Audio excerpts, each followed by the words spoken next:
Absolute barbecue. Food లవర్స్‌కి best place ఇది. నేనైతే ఒక 3, 4 టైమ్సే వచ్చుంటాను ఇక్కడికి. సో, రాగానే స్టార్టర్స్‌తో స్టార్ట్ చేసాం ఫుడ్.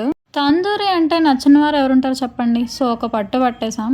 ఇక్కడేమో రాబిట్, స్క్విడ్ అని చాలా రకరకాల జంతువులున్నాయి. అవన్నీ మనకెందుకులే అని మెయిన్ కోర్స్‌కొచ్చేసాం స్టార్టర్స్ అన్నీ అయిపోయాక. ఆల్రెడీ స్టార్టర్స్తోనే కడుపు నిండిపోయింది. సో, అన్నీ కొంచెం కొంచెం ఏసుకుంటున్నాను.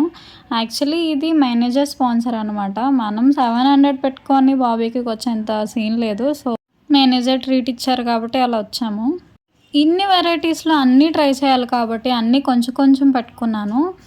బేసికల్‌గా నాకు నూడిల్స్ అంటే చాలా ఇష్టం. సో, కొంచెం నూడిల్స్ ఇంకా మనం ఇండియన్స్ కాబట్టి ఎక్కడికెళ్ళినా రైస్ వదలం. సో, కొంచెం బిర్యానీ పెట్టుకొని తినేసాం. లాస్ట్‌కి డెజర్ట్స్. ఇక్కడ చాలా వెరైటీస్ ఆఫ్ డెజర్ట్స్ ఉన్నాయి. ఎన్ని స్వీట్స్ ఉన్నా సరే గులాబ్ జామున్‌లో ice cream best combination. So, అదే యేసుకొని తినేసాము. వీడియో నచ్చితే సబ్స్క్రైబ్ చేసుకోండి. బాయ్.